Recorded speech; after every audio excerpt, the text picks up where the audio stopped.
It's a mystery as old as this forest. Cries in the night from a source unknown.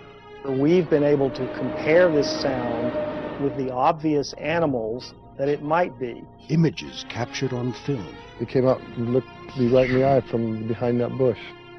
Footprints and fingerprints unknown to scientists. This is unlike anything I've ever examined before. All this evidence points to a legend known as Sasquatch. Or does it? We'll generate a DNA sequence that will identify the source of the hair somewhere on the tree of life. Can these clues lead scientists to the definitive discovery of a new species? This unusual combination of characteristics is going to give some important insights. And a complete examination of possibly the most compelling piece of evidence. A two-third impression of what many people think is the body of a Sasquatch. So this is one of the first times we may have proof of a North American ape. And we will use the latest technology to determine the size, speed, and stride of a filmed subject to determine if it is within the human range. And maybe get some answers on this project. Or can this same evidence prove it is all a hoax? That's when my jaw dropped, and I remember just saying, that's not a man.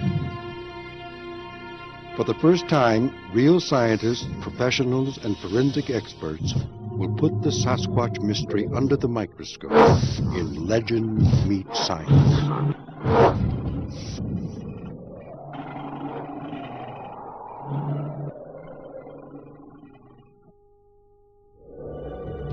Are these creatures merely an artifact of human imagination?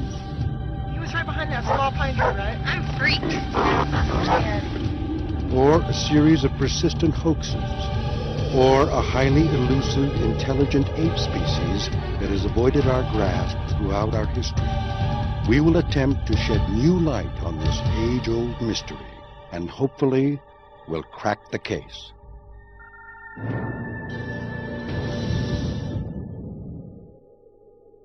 With no Sasquatch body to examine, science must look to other clues and evidence to prove or debunk the Sasquatch legend. We do know that a huge upright primate species did exist in the past, and it fit the descriptions of modern-day Sasquatches. Meet Gigantopithecus blackie, an ape so large it is hard to fathom that it once walked the earth alongside early man. We know from the fossil evidence that Gigantopithecus lives side by side with Homo erectus. We don't know whether Homo erectus hunted Gigantopithecus or hid from the giant ape. Here is a cast of the largest jaw of Gigantopithecus with the ascending rami restored. People are always amazed to think that an ape this large ever lived.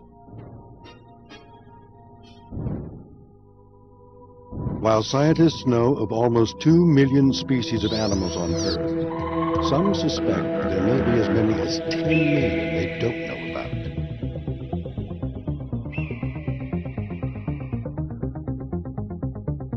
One possible new species, a North American ape, may be familiar to many, but only as a popular legend. The creatures known to Native Americans as Sasquatches, wild men, known as Yeti or Bigfoot. And with over 400 sightings each year and hundreds of footprint finds, this mystery continues to provide us with clues about a possible uncatalogued animal. Dr. George Schaller is considered one of the world's foremost experts on non-human primates. His pioneering studies of wild great ape populations led the way for field scientists such as Diane Fossey and Jane Goodall. He knows the Sasquatch mystery all too well. Finding another species that's more closely related than any other to human beings would have a tremendous impact on humanity. Now, about once a year, a new primate has been discovered. We have gorillas, 2 species of chimps, and orangutan. Those are the closest living relatives. Well, Sasquatch, if it exists, might be even closer than them. There has been, over the years, so much circumstantial evidence. to me, I still feel that there's something there that is worth pursuing. And the more you can analyze it, the better. If the analyses show that there's something really unique about this material, and we can eliminate the myth one way or another, then it will open up whole new vistas for humanity. One type of evidence in abundance is footprints. Casts of alleged Sasquatch footprints have been made from impressions all over the world. These prints provide experts with a well-known clue: dermal ridges, better known as fingerprints. One of the best fingerprint experts in America is crime scene investigator Jimmy Chilcutt. He will examine casts of footprints for dermal ridge evidence to determine whether they were faked or whether they were caused by a known or unknown species. My testimony puts people in jail, so I have to be very, very careful and very professional when I match a latent fingerprint to an ink print. Chilcutt has fingerprinted every known great ape species. He'll use his unique skill and his catalog of primate material to examine and compare the best Sasquatch footprint casts available. As a latent fingerprint examiner, I'm one of the few who is an expert in primate fingerprints, trying to determine gender and race through fingerprints, because primates don't interbreed like humans do, and try to find the key that would unlock the secrets of human prints. I will apply the same science to the Sasquatch castings as I do to a latent fingerprint lifted from a crime scene. My study group consisted of over 100 alleged Sasquatch castings, and some of these castings were cast as much as 20 years apart. And once I established the texture and the pattern flow of this animal, I was able to look at the other castings and know what I was looking at. At the very least, Chilcutt should be able to tell us whether the prints are from a real animal or a clever forgery. If this animal is walking through the wilderness, he's bound to come across rocks and rough terrain, which will cut the bottom of his foot. As the wound heals, the ridges curl inward toward the scar. So to authenticate any scar on these castings, I will be looking for that same characteristic. In human footprints, the ridges run horizontally across the width of the foot. On primates, the ridges run diagonally. On this casting, the ridges run vertically down the side of the foot. The ridges on this cast are about twice the thickness of a human print.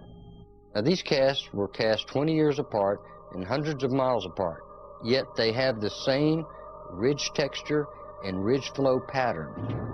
If casts of footprints are telling, then the cast of an entire lower torso would surely be groundbreaking. In September of 2000, an expedition was conducted in a remote corner of the Pacific Northwest by the Bigfoot Field Researchers Organization. And we used some techniques to try and lure in a Sasquatch. A team of trackers, scientists, and other experts, including investigator Richard Knoll, they discovered a strange imprint and cast of what may be the most compelling physical evidence to date. At the time, we had no idea the magnitude of what we had found. I think the most distinctive feature of this whole thing for me is right here, which looks to be possibly a heel imprint with a calcaneal tendon, and the suggestion of friction skin or dermal ridges here. This should be the dermatoglyphics. Right. Right here.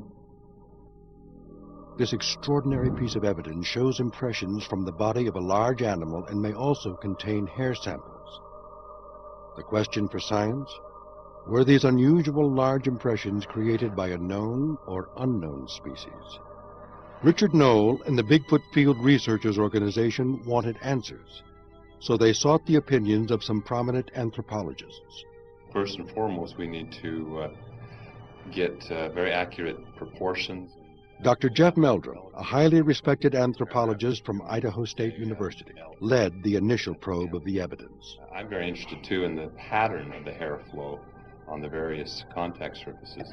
I'd like to take a look at the comparative depth of all the prints to see which surfaces are imprinting deeper. and Dr. Esteban Sarmiento from the American Museum of Natural History in New York City. What's the material like? And finally, I'd like to collect hairs from the different areas. The surfaces that we believe belong to one might belong to more than one animal. By world-renowned primate anatomy expert Dr. Dara Swindler. An extra cast made of this area of the Achilles tendon. The heel impressions in the cast are the parts that intrigue Swindler the most. It is an area of primate anatomy that he understands with authority. Is a combination of two muscles, the gastrocnemius and the soleus. In humans, about a third of the way down the leg, they fuse together to form the tendon of Achilles that then continues on down and attaches to the back end of the heel, or the calcaneus. This is a well-pronounced, well-developed tendon of Achilles. If this is a heel, it's pretty large, a lot larger than a human. The animal must have been heavy enough that it was able to wipe out all of the other prints that were there before it. Dr. Sarmiento's forensic experience led him to come up with more questions than answers. You want to see if there's more than one animal responsible for the body print.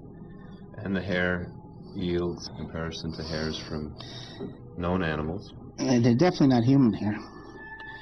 We're going to find out who committed the crime. Their combined expertise in primate behavior and anatomy will help in unraveling the mystery of the Skookum cast. This big area here, it has to be an animal impression of the body. And the question now we have is, what part of the body? Not all evidence of the Sasquatch's existence is made of plaster. You don't see him right Some of the there? most compelling evidence can be found in rare clips of film and video footage. Oh, there he goes. Jesus. One such video was recorded by Lori Pate in 1996 while on a fishing trip with her family and friends in Northeast Washington. This video clip, known as the Memorial Day footage, shows a hair-covered upright figure running across a mountainside. Okay, where the, see where the bush is? And then there's a small pine tree? And then he was right behind that small pine tree, right? While not greatly detailed, it has certain compelling aspects to it, including the movement and the high speed at which the figure appears to move across the rugged terrain. He's all... All on video. The most famous piece of film footage was shot in 1967 by Roger Patterson and Bob Gimlin. They recorded the footage in a remote valley in Northern California. The footage shows what appears to be a female Sasquatch retreating back into the forest. Is it a hoax or the best film evidence ever recorded? In 1994, another video camera briefly captured a similar figure in the Blue Mountains of eastern Washington state. Paul Freeman, a Forest Service employee at the time, had been noticing telltale footprints of a Sasquatch in the area. This time he had his camera ready and captured something extraordinary. Pendular movement of the lower limbs allows us to calculate height from frequency, so the length of legs from frequency in most mammals or most animals. When I compare this footage to the Memorial Day footage, in this case, from an estimate, you can tell that this isn't a very tall individual, maybe between 5'8", 5'9", and 6'3". The Freeman film, like all of the other films, doesn't have much resolution. But one of the things that is different is the size of the stride and also its frequency, which seems to be very slow. If you look at its head bob, it also seems to move rather slowly, and it gives you the impression that the animal is rather large.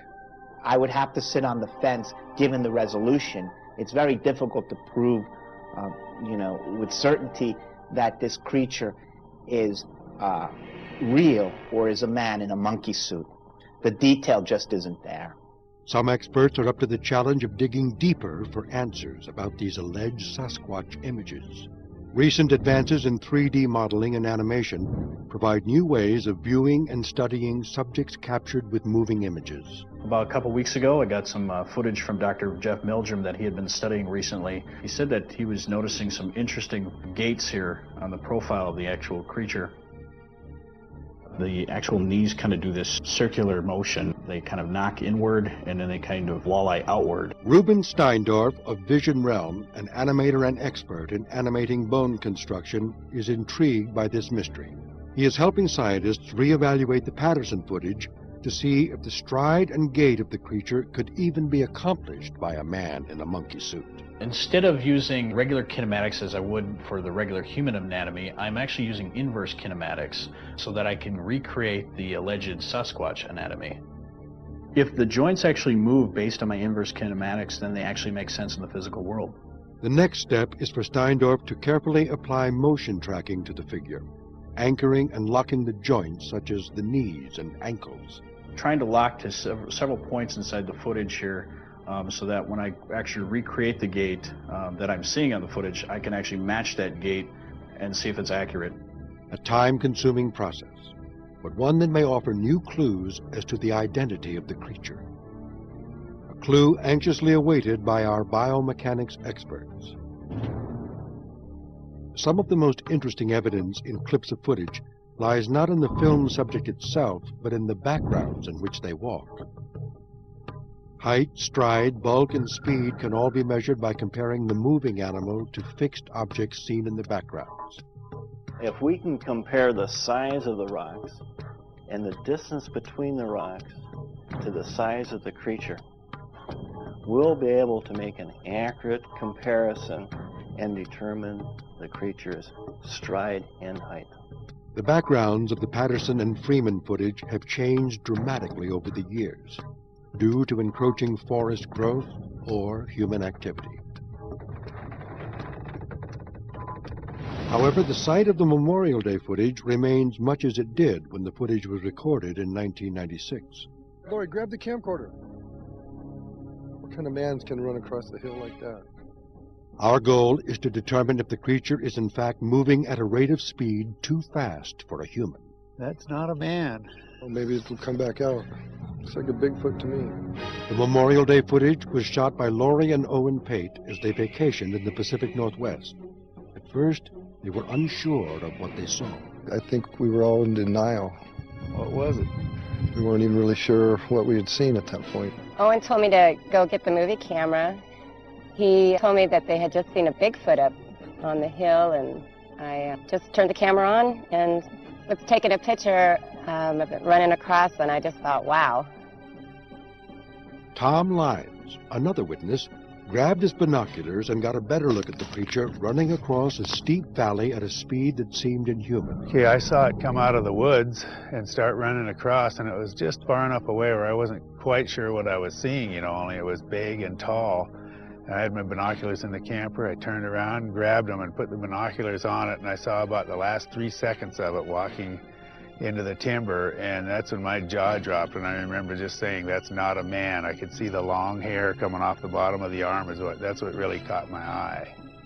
And then it was gone. Seeing can be believing, but measurements will not lie. These measurements will allow an elite team of professional forensic analysts and surveyors to determine much more about the figure originally observed and recorded by the Pates. The forensic team consists of 5 measuring experts, each with his own skills and disciplines in the art of forensic reconstruction. Doug Devine of Pacific Survey Supply brings to the table a host of high-tech surveying and measuring equipment. This is going to be probably one of the greatest projects as far as equipment goes that has ever taken place. We've got everything from robotic total stations to laser speed guns, the Cyrex LiDAR imaging system that'll actually create a 3-dimensional model of the area that the creature was sighted. We're going to establish control that will show where the original filming took place, the first time it was spotted, the last time. We'll be able to ascertain heights, speed, and maybe get some answers. Accuracy is everything. It's better to have too much data than not enough. If all goes well, in a matter of days, the team will have some preliminary results. We'll be able to find out how big this thing really is. Step 1 is difficult. The team must first determine the path the figure took as it ran. It is on this path that everything related to speed and height depends. Landmarks in the video are carefully noted by the team. The first pass on staking out the pathway is the starting point for determining where the figure ran. This determination will greatly affect all of the results. They must move each reference post carefully and repeatedly before a consensus is reached. Bill, that looks just perfect. Good, I think it's right on. Thank you. Although the figure looks large, an optical illusion caused by the apparent steep slope on the side of the mountain can fool even the most experienced observer. Time and lots of accurate measurements will tell. Once they determine the creature's path, the team scans the entire mountainside with a 3D radar system. The data accumulated by this system represents more than what 100 surveyors could gather in a month's time using traditional surveying instruments and methods. With this device, over 300 million data points will be gathered from various control areas within a matter of hours. This technology is basically giving us information at the rate of a jet plane going around the world instead of a hiker. I'm all done with this setup, so we can go ahead and take the green tripod and lower it down below the yellow setup. Okay, we'll move those over. Challenging the film subject to a race on this very steep and soft terrain would be difficult, but it is one way to measure the running speed of the figure. A visual comparison will also give subtle clues as to the authenticity of the image.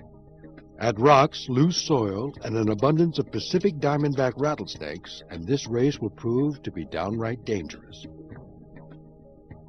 Derek Pryor is a 3-time All-American sprinter from Washington State University. He prepares for a potentially historic race. If I fell, I'd probably break an ankle and roll down that hill and get pretty scraped up. Wouldn't feel good. This is all new for me. The team fits Derek with a laser tracking device and a gimbal GPS unit. I don't know, I figure I'm faster than about 99% of the rest of the world here, so I seriously doubt some yahoo in a gorilla suit came running through here faster than me. Should I'll smoke this thing. Okay, well, you're set to go. All right, let's do it. This backpack will allow the researchers to gather information such as speed, vertical movement, and path deviation during the race. Yeah, we just finished a practice run. I think it went pretty good. It was pretty fast. Now we got the backpack strapped on. I anticipate this will probably slow me down a little bit. Messes up my balance quite a bit, especially when I'm changing directions down here. If he falls, it'd be an expensive fall. Measuring may help quantify the reality of this animal. But is this Memorial Day creature's behavior consistent with that of a real animal's reaction to its surroundings? Dr. Sarmiento knows the behavior of wild primates and how they adapt to subtle changes in their environment. When I compare this footage, the Memorial Day footage, to the Ppaterson-Gimlin, one of the things I see is that the behavior of the Memorial Day footage, the individual seems to be a lot more natural. He enters an open field in a run, and then he goes behind a hill and he tries to hide. And I guess there he can slow up because he knows he's reached safety by the time he reaches the forest. From Richard Knowles' perspective, running across loose rocks on the side of a mountain while wearing a fur costume would be impossible. It's rainy up here. The rain came down and it's slippery. Right now is crazy. Anybody that would go up there in a suit and run that is crazy. The start of the race is close at hand. Pryor's legs are warm and ready. The Pates and their friends watch and wait as the laser tracking device locks on the sprinter. Locked on, ready to go. The robot will use its concentrated light beam and high-tech receiver to monitor every movement, vertical and horizontal. The runner is ready. Feet and hands dig in for his launch. The countdown begins. You think Derek can win this race? 7, I don't know. He's pretty fast. 5, We'll see. 4, 3, 2, 1, ready, set, go. The surveyors will clock his speed from the moment he breaks past the first reference point. Pryor takes a fall, and the team is worried that he may have injured himself on the jagged rocks. It's rainy up here. The rain came down and it's slippery. He slipped on a piece of weed or grass. In short order, Pryor's assistant assures the team all is well. Luckily, Pryor slipped and fell in a rock-free grassy patch. They restart the race and finally capture some usable data as Pryor successfully completes the race without falling. In a few weeks, the team will calculate and recalculate the new data from the Memorial Day creature footage. This will happen until the team reaches a consensus. The raw data is now in the can, and this forensic team now has their work cut out for them. There's no telling what the results may be. The forensic work on the Memorial Day film subject may be the most high-tech Bigfoot film reconstruction, but it was not the first. Back in 1968, just one short year after the Patersøn-Gimlin footage was taken, pioneering Bigfoot researcher John Green had the foresight to do his own forensic reconstruction at the Bluff Creek film site. This was not a high-tech measuring effort. Green's simple plan was to first determine the path and then have his 6'5" friend Jim McLaren walk the route at roughly the same speed and film it with a similar 16mm camera from the precise position in the creek bed. With the backgrounds now overlaid precisely, it offers good reference and a unique perspective as to the actual size of the Paterson creature, and gives visual clues as to the authenticity of this footage. Behavioral parallels of great apes and reported behaviors of Sasquatches provide important insights. John Bindernagel is a wildlife biologist in British Columbia. As early as 1846, stone throwing by Sasquatches was reported here in British Columbia. That's a very common element of chimpanzee intimidation behavior that wasn't really reported until the 1960s. What it suggests to us is similarities between chimpanzees and Sasquatches and a possible relationship between these two animals. Other similarities between Sasquatch reports and reports of chimpanzees and gorillas include behavioral elements such as chest beating, stick wielding, and loud vocalization. Dr. Robert Benson believes in evidence. The Texas A&M Corpus Christi physics professor and director of the university's Center for Bioacoustics does not yet believe in Sasquatches, but he is open-minded, and he's interested in examining one of the many alleged North American ape recordings that exist. Look at the screen. This is really interesting. Get some ideas about where this may have come from in terms of what animal made it, and so that's lucky. Even though the sound is not great, it gives us enough to work with. Right here, you will notice these darker lines. These are what we refer to as the formants. They have to do with the resonances of the vocal tract. Benson regularly studies natural sounds, ranging from birds to marine mammals. He can identify species by their sounds alone, using his own ears and the help of a sophisticated computer. I think with the experience I've had listening to animal sounds that we could rule out barred owl as a possibility. We could rule out elk, wolf, and coyote. With the analysis, we might be able to actually rule out some other animals that are not native to the United States. For known species, sound evidence can reliably indicate population densities, mating behaviors, and locations of known species. But what about unidentified sounds, such as the loud, unidentified howls and screams that are often attributed to Sasquatches? I believe that a thin population of some secretive animal could actually benefit from a long-range vocalization, as you hear on these tapes. Dr. Benson knows there is a wide range of possibilities for sounds heard in a forest, including the possibility of a hoax. Benson knows this last possibility is relatively unlikely, considering the number of potential natural causes. Okay, start it.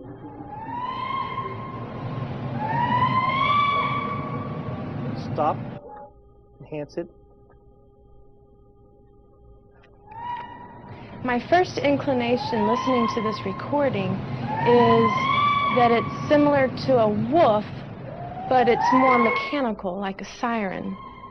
Actually, it does sound a bit mechanical, but if we do the analysis of the formant structure, we might be able to rule out a mechanical source as well. To his surprise, Benson's initial pass at the recordings doesn't reveal a probable answer. Further comparisons will allow him to analyze the sounds in various ways. We've been able to compare this sound with the obvious animals that it might be. In our analysis so far, it does not seem that this source fits into those groups. While Sasquatch sound recordings provide their own clues, thousands of eyewitness accounts of large, hairy, upright walking creatures may be just cases of misidentification. Many witnesses' first impression is that they're seeing a bear. But when the animal begins to walk or run, impressions quickly change.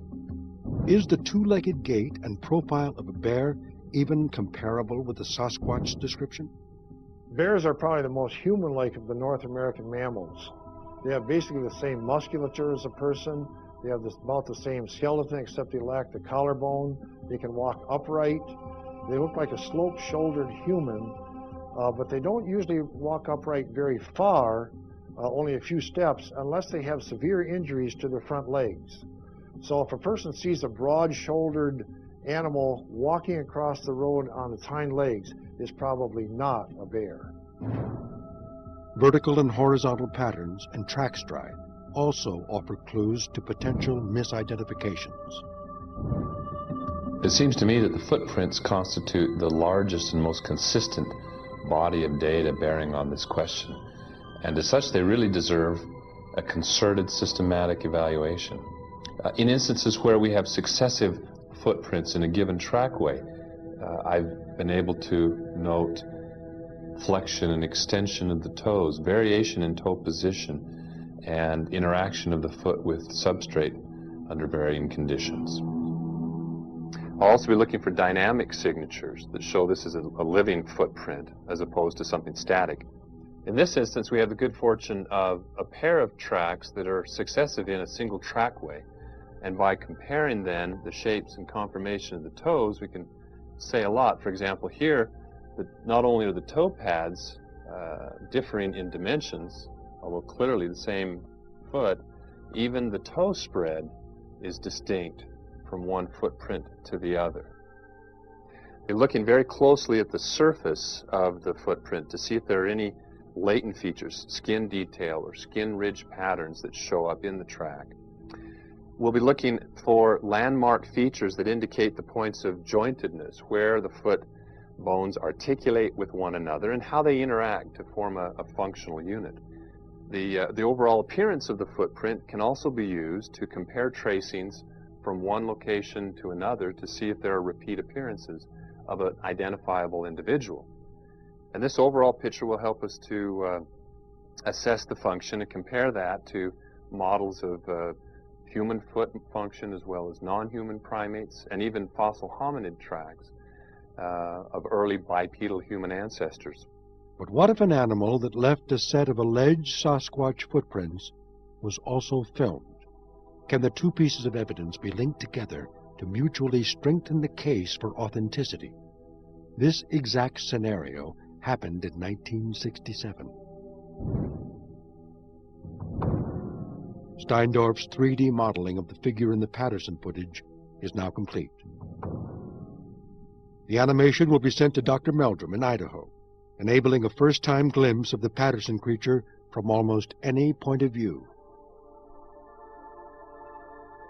With this animation now, I'll be able to not only visualize, but more importantly, quantify aspects of this peculiar bent-kneed gait on a flexible flat foot. I've also noticed right away that there's an interesting rotation of the leg and foot that's not typical of a modern human gait. If this is in fact a real animal, this unusual combination of characteristics is going to give some important insights into the evolutionary history of bipedalism. In fact, it very well may challenge some of the preconceptions that we have.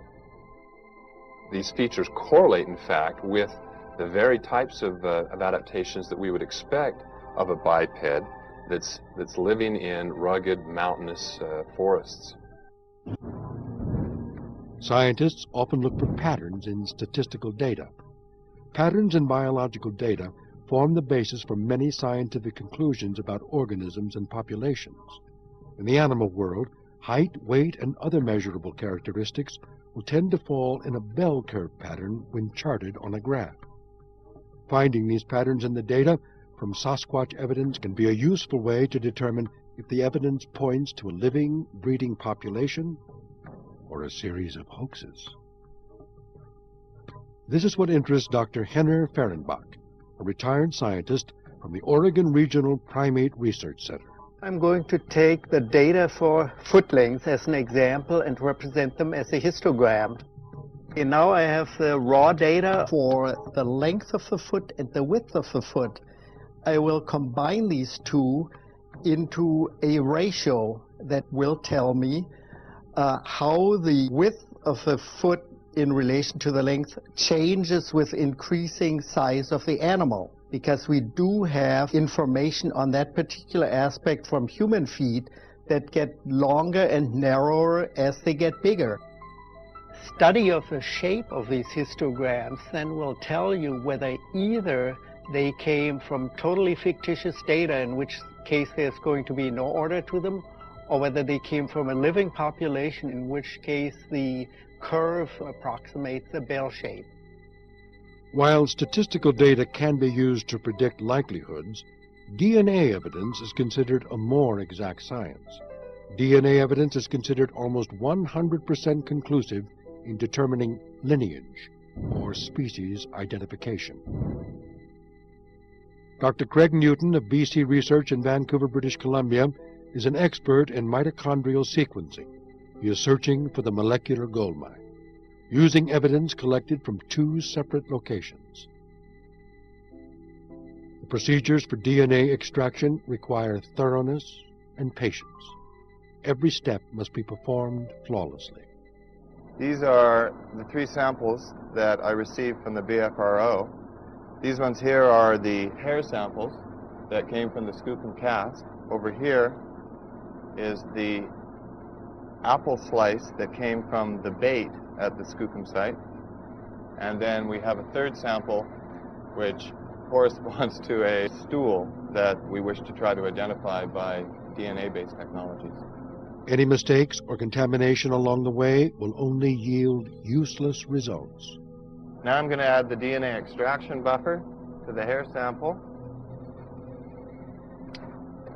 And if we get a DNA sample out of it, and if it's free of contamination, we'll generate a DNA sequence that will identify the source of the hair somewhere on the tree of life, either between humans and primates or between other organisms in the forest. It's all in the DNA. So now I'm going to pour an agarose gel to see if we got any DNA out of that hair. DNA analysis is a science of new frontiers, with protocols and techniques that are rapidly evolving and improving. Melt the agarose. Now we're going to add the dye. In the best-case scenario, Dr. Newton will extract a DNA sequence that does not match any known species. It's more challenging than typical analysis because there are no reference samples to work from. Now we have lots of circumstantial evidence that these hairs are about as authentic a sample as you're going to get. My goal with this work is to get just as much believable data as I can. DNA is found either in the nucleus of a cell or in the mitochondria of a cell. Now I'm preparing to run these samples out on a agarose gel, and these are nuclear DNA targets, which are probably my worst case scenario. I would much rather use mitochondrial DNA primers, but I don't have any that are universal. Well, I'm not too confident in these nuclear markers because of the contamination risk. As Dr. Newton goes into the darkroom to expose his DNA film, he knows it's all or nothing.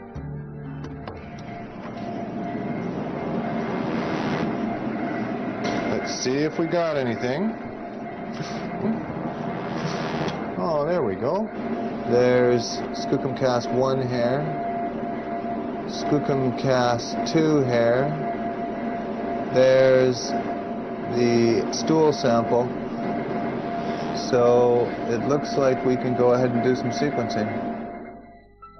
Bits of plexiglass and pipettes, coupled with a broad knowledge of DNA extraction techniques, may ultimately separate myth from reality. The scientists and experts who have delved into the Sasquatch mystery understand the importance of their efforts. They also understand their efforts represent separate pieces of a complex puzzle. What follows are 12 conclusions concerning the ongoing Sasquatch mystery. For the past hour, we have challenged our scientific team against the best alleged Sasquatch evidence available: DNA tests, fingerprinting, forensic audio analysis, anatomy examinations, and misidentification studies. Does this mystery need more research? This is a question you may have to answer for yourself. Our fingerprint expert, Police Officer Jimmy Chilcott, examined many footprint casts in an effort to find dermal ridge patterns that point to other known primates, a hoax or a new species. I've come to the following solid conclusion. Number one, that there is a great ape living in North America.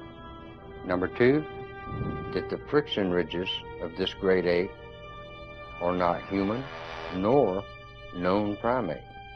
This conclusion may come as a shock to some people, but I stake my reputation on it.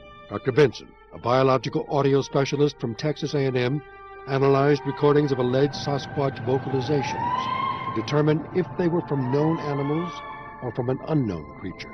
In our analysis so far, it does not seem that this source fits into those groups.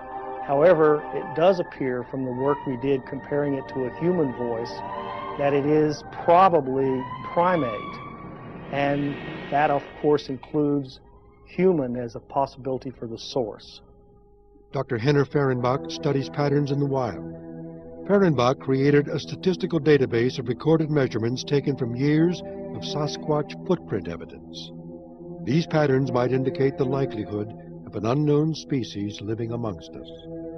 The graphs that have emerged show generally a bell-shaped curve for foot length, as in this graph, as well as for heel width and ball width of the feet. Such a distribution would be expected to result from a living population rather than from fictitious data. These studies suggest that in all probability we may well have a large primate walking about in the North American forests. The Memorial Day footage suggested that the creature was running at speeds across this rough terrain beyond human capabilities. Robert Taft and Associates and Pacific Survey's task was to provide exact data on size, speed, and gait of the creature. In consideration of our field data, we're prepared to offer the following scientific conclusion. First, the creature in the video has a height of 5.3 feet and has a leg length of 2.5 feet, quite similar to human proportions. Second, the creature is running at a speed of 8.56 miles per hour. Contrast this with our demonstration runner, who was able to negotiate the same path at 17.1 miles per hour, twice as fast as the creature. Third, we found the creature's stride to be 4.25 feet long. Derek Pryor, our runner, used a faster stride of 6.8 feet along the same path. However, they were unable to explain the apparent protrusion that appears on the creature as it moves into the woods. We are still puzzled by the fact that at the end of the tape, the creature appears to grow taller by 8 inches. If this is a real animal, one explanation is that it may be carrying a young animal that has climbed higher on its back. Further analysis will be necessary. Dr. Craig Newton from BC Research in Vancouver, British Columbia, tested hair, saliva, and scat samples taken from several different sites, including the Skookum cast site. While DNA evidence can be the most conclusive, it can also be the most elusive. Apple sample that we received that had saliva potentially in it, it refused to give any amplification product, so we couldn't conclude anything from that. The stool sample gave us lots of bacterial DNA, but trying to pull out a nuclear animal gene with it gave us nothing but contaminants. In the case of the Skookum cast hairs, again, both the sequences that we obtained were so human-like as to most likely be contaminants, either myself or the gatherers who collected these samples. So for the future, we need to make a much more concerted effort to rule out these things. They're technical details that just require more effort, more time, more commitment. Dr. Dara Swindler, world-renowned retired professor of anatomy from Washington State.